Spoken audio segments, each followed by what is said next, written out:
میرے بھائی یاد رکھ لیں اور سن لیں، سب سے کمزور آدمی وہ ہے جس کا ذہن پاک نہیں، سب سے کمزور آدمی وہ ہے جو کردار کا غلط ہے۔ ایک بات میں نے پڑھی، آپ یقین کریں میرا دل کرے کہ میں آگ لگا دوں اس عنوان کو جس پہ گندگی لکھی جاتی ہے، ان اخباروں کو، ان چیزوں کو جس پہ گند لوگوں کے دلوں میں۔ وہ انڈیا کی ایک وزیر اعظم عورت گزری تو کسی نے اس سے کہا کہ پاکستان نے تو تمہیں شکست دی ہے، تم جیت نہیں سکے بڑا ملک ہو کے۔ کہنے لگی کوئی بات نہیں، تھوڑا وقت ٹھہر جاؤ، ہم ان پر تہذیبی یلغار کریں گے، ان کے گھروں میں ننگا ناچ کریں گے، یہ گندی تصویریں دیکھیں گے، یہ گند میں الجھ جائیں گے۔ اور جو قوم گند میں الجھ جایا کرتی ہے وہ پھر کسی سے لڑنے کی طاقت نہیں رکھتی، اس کے اندر ڈٹ جانے کی ہمت نہیں ہوتی، اس کی غیرت کے جنازے نکل جاتے، دل کرتا ہے جل جائے وہ جل جائے جہاں سے برائی پھیلتی، تباہ ہو جائے وہ علاقے جہاں سے گند ہوتا ہے۔ لوگ گند کی کمائی کھاتے ہیں، گند کی ایکٹروں کے ساتھ کھڑے ہو کے فوٹویں کھچاتے ہیں اور گناہ پہ فخر کرتے ہیں، اور گندے لوگ کہتے ہیں اللہ کا فضل ہے ہم گند پھیلا رہے ہیں، ثم معاذ اللہ۔ لوگ گناہ پہ فخر کرتے ہیں چوکوں چوراہوں میں۔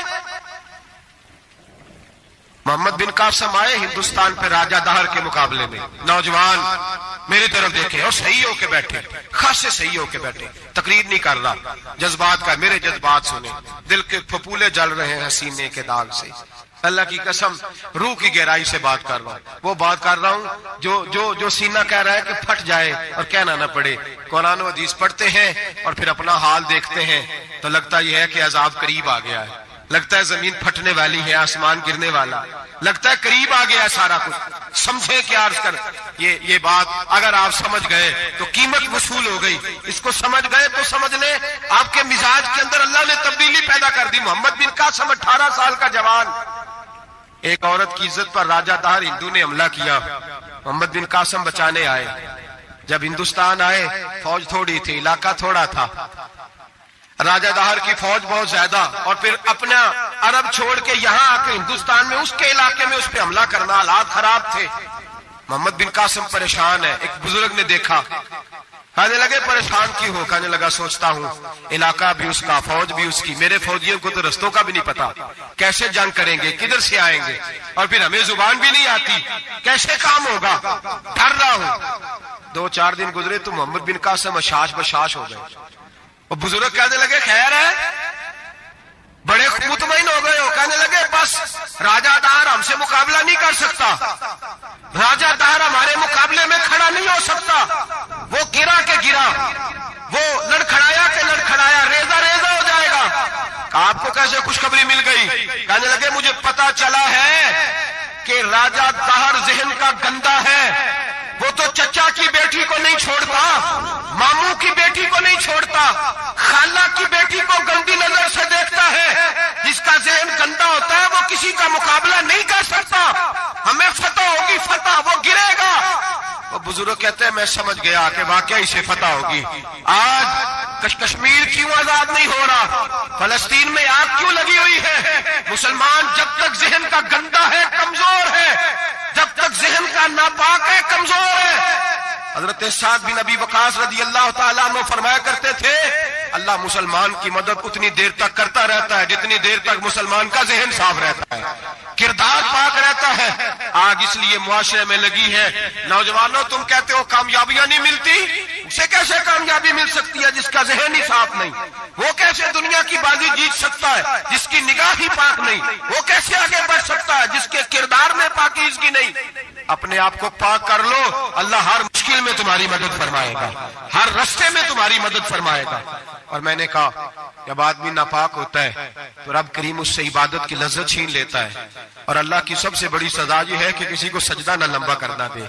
رب کریم سب سے زیادہ اس سے ناراض ہے جس کو قرآن پاک کے کھولنے کی توفیق نہ ہو، سب سے زیادہ رب کریم اس شخص سے ناراض ہے جو اللہ کی بارگاہ میں جھکنے کی لذت چھوڑ جائے۔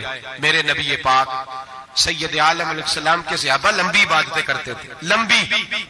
کسی نے کہا تھا روم کے بادشاہ تھے کہ یہ مسلمان فاتح کیوں ہو جاتے ہیں؟ تو اس نے کہا میں نے مولا علی کے زمانے میں جاسوسی کرائی تھی، پتا کیا تھا کہ ہر میدان میں کامیاب کیوں ہوتے ہیں۔ تو کہتے میں نے دیکھا یہ دن کے مجاہد ہوتے ہیں پر رات کے عابد ہوتے ہیں۔ اب آگے بڑھتے ہیں. قرآن مجید نے سورہ نور کی آیت نمبر 30 میں کہا کہ کل للمؤمنین یغضوا من ابصارہم، فرمایا کہ اے محبوب علیہ السلام مومن مردوں سے کہہ دو کہ اپنی نظریں جھکا کے رکھیں، اپنی نظریں.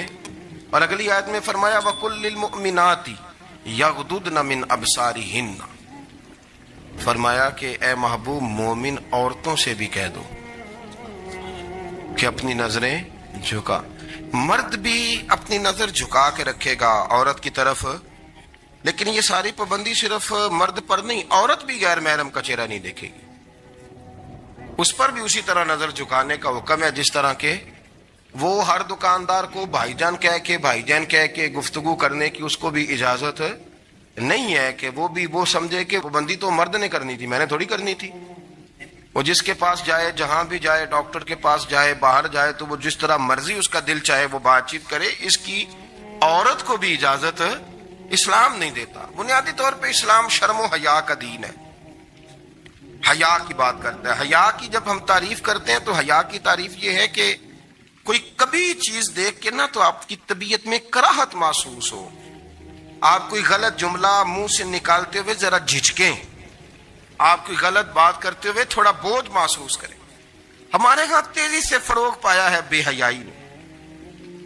سنگیوں کی محفلیں، یاروں کی محفلیں، اس میں غلیظ گفتگو ہوتی ہے الا ماشاء اللہ. ان دوستوں کو بڑی پاک صاف گفتگو کرنی چاہیے. دوستی کا رشتہ بڑا مقدس رشتہ ہے.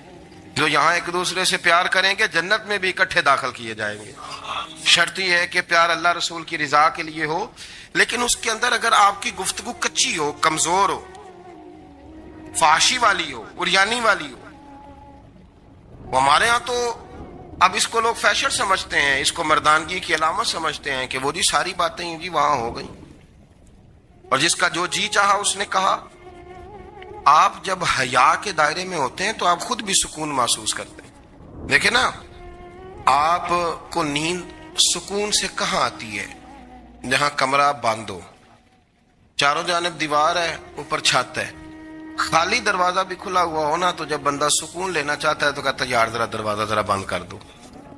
وہ اچھی طرح اپنے آپ کو چھپا لیتا ہے نا حیا کے پردے میں، تو اللہ اسے سکون عطا کرتا ہے. اور جو اس سے بھی زیادہ ٹھنڈی نیند میں جانا چاہتا ہے وہ کہتا ہے لائٹ بھی بند کر دو. اب وہ مکمل طور پہ سمجھتا ہے کہ میں چاروں جانب سے چھپ گیا ہوں، اگر میں کھل کے بھی سو جاؤں گا تو میرا چونکہ پردہ قائم ہے تو مجھے کوئی دشواری نہیں ہوگی. آپ جب چھپ جاتے ہیں، جب آپ حیا کے اندر سمٹ جاتے ہیں، جب آپ چادر کے اندر آ جاتے ہیں تو آپ بہت ساری جگہوں پہ آسانی محسوس کرتے ہیں. تو حیا تو آپ کو سکون دیتی ہے، حیا تو دل کو راحت دیتی ہے. میں بڑی ذمہ داری سے بات عرض کرتا ہوں. قرآن مجید نے نا ایک مقام پہ مذاق کو، ایک مزاح ہوتا ہے خوش طبی، وہ نہیں، مذاق اڑانا. قرآن پاک نے نا مذاق کو ایک جگہ پہ جاہلوں کا طریقہ بھی قرار دیا. بنی اسرائیل کے لوگوں سے حضرت موسیٰ نے کہا کہ گائے ذبح کرو اور ایک ٹکڑا مقتول کو مارو، زندہ ہو کے خود بتا دے گا مجھے کس بندے نے قتل کیا. تو کہنے لگے آپ ہمارے ساتھ مذاق کر رہے ہیں. تو قرآن مجید کہتا ہے کہ حضرت سیدنا موسیٰ علیہ السلام فرمانے لگے اعوذ باللہ ان اکون من الجاہلین، فرمانے لگے میں اللہ کی پناہ مانگتا ہوں کہ میں جاہلوں میں سے ہو جاؤں. یہ مذاق کرنا تو جاہلوں کا طریقہ ہے.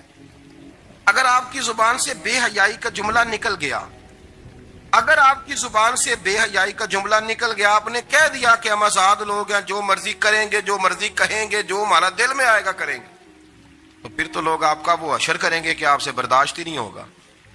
جس کا لوگ مذاق بنا لیتے ہیں اور جو مذاق بن جاتا ہے پھر اسے کچھ جینے دیتا ہے. آپ حیا کی چادر میں چھپیں گے تو بچیں گے. اگر آپ نے اپنا مذاق بنوا لیا یہ کہہ کے کہ میں نے مرضی کرنی ہے، پھر یاد رکھنا چھپنے کو جگہ نہیں ملے گی، پھر تکلیف میں آ جائیں گا، پھر بہت بڑی اذیت کا شکار ہو جائیں. شرم و حیا، عرب کے اندر جو کنواری لڑکیاں تھیں ان میں بڑی حیا ہوتی. الحمدللہ میں بڑے فخر سے کہتا ہوں کہ میرے پنجاب کی، میرے پاکستان کی بیٹیاں بھی 20 دفعہ ان کا ابا کہے تیری شادی کرنی ہے تو وہ آنکھ نہیں اٹھا پاتی آج بھی. یہ تو وہ چند لوگ ہیں جو کہتے ہیں ہم ہائی کلاس ہو گئے، ہمیں نہیں پتا کہ وہ روشن خیال ہو گئے ہیں کہ روغن خیال ہو گئے، پتہ نہیں کدھر چلے گئے.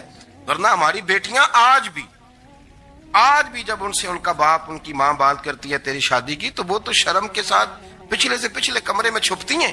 یہ اللہ نے فضل کیا ہوا ہے اس ملت پر. تو عرب کی لڑکی بڑی حیا والی ہوتی تھی، اس سے کوئی بات کرنی پڑتی تھی تو 20 دفعہ بات کی جاتی، پھر بھی وہ عورت چھپتی پھرتی تھی. حضرت عائشہ صدیقہ رضی اللہ تعالیٰ عنہ فرمانے لگیں میرے نبی پاک صلی اللہ علیہ وسلم عرب کی کواری لڑکیوں سے بھی زیادہ حیا کرنے والے تھے. قاضی اعجاز مالکی نے، شیخ عبدالحق محدث دہلوی نے، دیگر بزرگ جو سیرت نگار گزرے انہوں نے لکھا ہے کہ نبی پاک صلی اللہ علیہ وسلم کے اندر 100 مردوں سے زیادہ طاقت تھی. 100 مردوں سے زیادہ طاقت. اب جو بات کہنے لگا ہوں، جو نتیجہ دینے لگا ہوں، اس پر خاص توجہ آپ فرمائیں گے.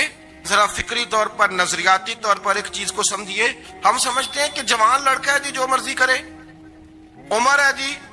آپ ذرا بات پر غور کیجئے گا کہ حضور صلی اللہ علیہ وسلم میں طاقت 100 مردوں سے زیادہ ہے اور حیا کواری لڑکیوں سے بھی زیادہ ہے. ذرا اس بات کا تقابلی جائزہ کیجئے گا کہ طاقت 100 مرد سے زیادہ ہے لیکن حیا کواری لڑکی سے بھی زیادہ ہے.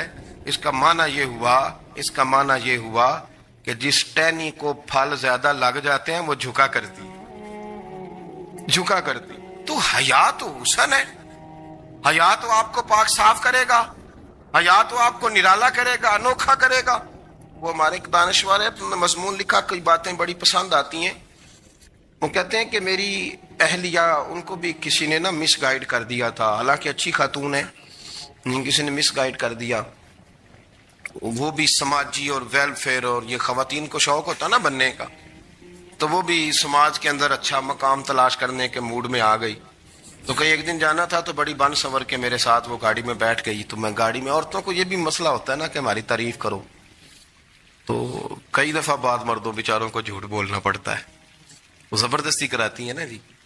تو اس میں گنجائش بھی دی ہے شریعت نے گنجائش دی ہے کہ کبھی بیوی کو راضی کرنے کے لیے خلاف واقعہ بات کرنی پڑے تو کر لینی چاہیے. تو وہ کراتی بھی ہیں. 3 موقع پر خلاف واقعہ بات کرنے کی اجازت ہے. واقعہ کے خلاف بھی آپ بات کر سکتے ہیں. جنگ کے موقع پر 2 لوگوں کو صلح کرانے کے لیے اور بیوی کو راضی کرنے کے لیے کر لیں کوئی ایسی بات. بے شک اپنی طبیعت پہ جبر کر کے کر لیں، گنجائش ہے، اجازت ہے. وہ کہتے ہیں جب وہ گاڑی میں میرے ساتھ بیٹھی بن سور کے، وہ تقاضا کرنے لگی کہ میں نے بڑے اچھے کپڑے پہنے ہیں پر آپ نے توجہ نہیں کرائی. وہ سیانا بندہ تھا، وہ چاہ رہا تھا کہ میری خاتون سمجھ جائیں. وہ کہتے ہیں مجھے پتا تھا کہ بیچاری مس گائیڈ ہو گئی ہے، دل کی بڑی اچھی ہے، سیانی ہے، لیکن اس کو کچھ خواتین نے، کچھ لوگوں نے مل کے اس کو ذہن غلط کر دیا ہے کہ سماج میں نکلو، باہر جاؤ، کام کرو، فلاں کرو، اپنی مرضی سے جیو. تو میرے ساتھ گاڑی میں بیٹھی کہیں جانے کے لیے، تو مجھ سے کہنے لگی کہ آپ نے میری طرف توجہ ہی نہیں کی، آپ نے کوئی ذکر ہی نہیں کیا کہ میں کیسی لگ رہی ہوں. تو وہ کہتے ہیں میں نے اسے کہا کہ اگر تو ناراض نہ ہو تو پھر میں صحیح والی تعریف کر دوں. تو اس نے کہا کہ آپ کر دیں. تو کہتے ہیں میں نے درد سے اور خلوص سے اپنی بیوی سے کہا، خلوص کے ساتھ.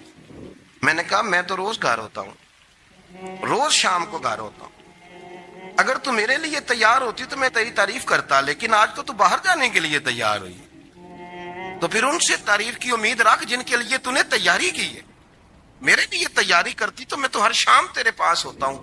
کہتے وہ میرے لفظوں میں درد تھا تو وہ بھی رو پڑی. کہنے لگی آپ گاڑی روک دیں، مجھے باہر جا کے کسی کو راضی نہیں کرنا، میں نے اسے راضی کرنا ہے جس کو رب کریم نے میرا شوہر بنایا اور میرے لیے منتخب کیا ہے میرے ماں باپ کو. میں واپس لوٹتی ہوں. یہ ایک پہلو ہے سلگتا ہوا، اس کو سمجھا جائے. رسول کریم صلی اللہ علیہ وسلم عرب کی کواری لڑکیوں سے زیادہ حیا والے تھے. کواری لڑکیوں سے زیادہ حضور حیا فرمایا کرتے تھے. جب خانہ کعبہ کی مکہ شریف میں تعمیر ہو رہی تھی نا، اہل عرب اس کو تعمیر کر رہے تھے، تو نبی پاک صلی اللہ علیہ وسلم اپنے چچا حضرت عباس کے ساتھ خانہ کعبہ کی تعریف میں مصروف تھے. تو عرب کے لوگ چونکہ لمبا کرتا پہنتے تھے پیروں تک، تو نیچے اگر کسی وقت کوئی چیز نہیں بھی ہوتی تھی تو کسی کو وہ نظر نہیں آتی تھی، چونکہ پردہ رہتا تھا، لمبا کرتا پہنا ہوا ہوتا تھا. تو جب بچے، سرکار کی عمر مبارک بھی ابھی تھوڑی تھی، تو اس طرح بچے جب نکلتے تو وہ کئی دفعہ اپنی تہمت اتار دیتے نیچے سے. اور کوئی مزدوری کرنے لگتے تو 3-4 طے کر کے نا تامت کی کندھے پہ رکھ لیتے، جس طرح کبھی دیہاتوں میں لوگ کپڑا سر پہ رکھتے تھے کہ اوپر اگر کوئی وزنی چیز رکھیں گے تو وہ تکلیف نہیں دے گی۔ نبی پاک صلی اللہ علیہ وسلم بھی سب لوگوں کے ساتھ خانہ کعبہ کی تعمیر میں شامل تھے، تو حضرت عباس رضی اللہ تعالیٰ عنہ نے کہا حضور سے، ابھی اعلان نبوت بھی نہیں فرمایا تھا، بھتیجے آپ بھی تامد اتاریے، یہ صحیح مسلم میں حدیث موجود ہے، اور اس کو کندھے پہ رکھ لیجیے، آپ اینٹیں اٹھا اٹھا کے لا رہے ہیں تو ذرا آپ کو تکلیف نہیں ہوگی۔ تو سرکار دو عالم صلی اللہ علیہ وسلم سے یہ بات کہی اور پھر جلدی سے حضور کی تامد کو نکال کے نا، حالانکہ لمبا کرتا پہنا ہوا ہے، تو وہ جیسے ہی ان کے کندھے پہ رکھا اینٹیں رکھنے کے لیے تو سرکار تو زمین پہ گر گئے، بے ہوش ہو گئے، آنکھیں آسمان کی طرف، اور پھر حضور پکار رہے ہیں آزاری آزاری آزاری، میرا تامد دے دو، میرا تامد دے دو۔ کبھی کوئی شخص اس وجہ سے بھی بے ہوش ہوا ہے کہ میرے وجود سے کپڑا اتر گیا ہے؟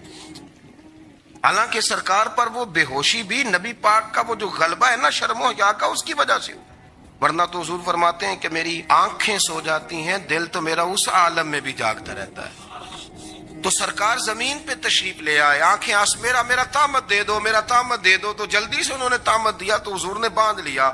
پھر طبیعت مبارک میں تسلی ہوئی، یعنی ہم اس رسول کے غلام ہیں کہ جن کے تو وجود سے کپڑا اتر جائے تو حضور برداشت نہیں کرتے، قبول نہیں فرماتے، تکلیف شروع ہو جاتی۔ لیکن یہاں نوجوان ہیں اور بڑا قد کاٹ ہے اور بڑے بڑے سمجھدار لوگ ہیں، گرمی آتی ہیں تو شارٹ کپڑے پہن کے گھومتے ہیں، ان کو خیال نہیں کہ یہ وہ والا لباس ہے جو باہر تو کیا گھر میں اماں کے سامنے نہیں پہننا چاہیے، بہنوں اور بیٹیوں کے سامنے نہیں پہننا چاہیے۔ آپ کی گفتگو میں شرم و حیا ہو، آپ کے لب و لہجے کے اندر حسن ہو۔ آپ کو پتہ ہے نبی پاک صلی اللہ علیہ وسلم نے فرمایا میری امت میں سب سے زیادہ حیا کرنے والے عثمان غنی ہیں، عثمان غنی سب سے زیادہ حیا کرنے والے۔ آپ فرمایا کرتے تھے جب سے حضور کا چہرہ دیکھا ہے میں نے کبھی اپنی شرمگاہ بھی نہیں دیکھی، میں نے آنکھوں کا وضو نہیں توڑا، اور جب سے حضور کے دست مبارک میں نے بیعت کے لیے سیدھا ہاتھ بڑھایا تو پھر سیدھا ہاتھ میں نے کبھی گندگی کو نہیں لگایا۔ حیات، آپ باتھ روم کے اندر بھی غسل فرماتے تھے تو کپڑوں سمیت کرتے تھے۔ کسی نے کہا حضرت جی واش روم کے اندر کیوں نہیں کپڑے اتارتے؟ آپ فرمانے لگے باہر بندوں سے حیا کرتا ہوں، اندر جاتا ہوں تو رب سے حیا نہیں شروع ہو جاتا، وہ تو دیکھ رہا ہے نا۔ تو میں جو بات آپ کی خدمت میں عرض کرنا چاہتا ہوں اس کو آپ سمجھیے گا میرے عزیز، کہ شرم والا مزاج، گفتگو بھی شرم والی، آنکھیں بھی شرم والی، لباس بھی شرم والا، دوستی یاری بھی شرم والی، بہت ساری ایسی باتیں۔ دیکھیں نا آپ ذرا، میں نے کہا کہ باتوں کو سن کے گزر نہ جایا کریں، اس کی گہرائی پر غور کریں۔ حضور علم کا سمندر ہے، سرکار سے زیادہ علم دنیا میں کسی کے پاس موجود نہیں ہے، اور صحابہ کو موقع ملا ہوا ہے اس سمندر سے فیض لینے کا، لیکن ان کی حالت یہ ہے کہ حضرت علی المرتضیٰ فرماتے ہیں 14 دن گزر جاتے، حضور سے کوئی سوال پوچھنا ہوتا تھا پر میں شرم کے مارے نہیں پوچھ پاتا تھا۔ 14 دن بخاری شریف میں موجود ہے۔ ایک دن نبی پاک صلی اللہ علیہ وسلم نے پوچھا صحابہ سے کہ وہ کون سا درخت ہے جس کے پتے نہیں گرتے، اور وہ درخت اس طرح ہے جس طرح مومن ہوتا ہے، وہ درخت میرے مومن کی طرح بتاؤ۔ حضرت عبداللہ ابن عمر فرماتے مجھے پتا تھا کہ وہ کھجور کا درخت ہے، لیکن چونکہ ابو بکر صدیق بھی بیٹھے ہیں، عمر فاروق بھی بیٹھے ہیں، مولا علی بھی بیٹھے ہیں، عثمان غنی بھی بیٹھے ہیں، اتنے جید لوگ بیٹھے ہیں، تو مجھے حیا آتی تھی کہ میں کیوں جواب دوں۔ کہتے سرکار نے کئی دفعہ پوچھا، لوگوں نے کئی اور درخت بتائے، پر فرمایا تمہارا جواب درست نہیں ہے۔ آپ حیا کے اس پہلو پر غور کریں کہ سوال کا جواب آتا ہے، سوال کا جواب، یعنی مجھے سوال کا جواب آتا اور پھر میں دوں نہ، مجھے بدعزمی نہ ہو جائے گی؟ یہ کیسے ممکن ہے کہ میری رات گزر جائے، مجھے پتا بھی تھا اور میں نے بتایا نہیں؟ بہت سارے لوگ آ کے بہت ساری باتیں بتاتے ہیں، بہت ساری باتیں وہ سمجھاتے ہیں، تو ہم غور سے ان کا چہرہ دیکھنے لگ جاتے ہیں، کہتے ہیں یار اس کا تو دعویٰ تھا کہ میں سمجھنے آتا ہوں، تو یہ تو ہمیں سمجھا رہا ہے، چلو الحمدللہ ہم سمجھنے کو تیار ہے۔ لیکن میرے عزیز پتہ بھی ہے جواب کا، علم بھی ہے، لیکن فرماتے ہیں میری حیا نے مجھے اجازت نہ دی کہ میں جواب دوں۔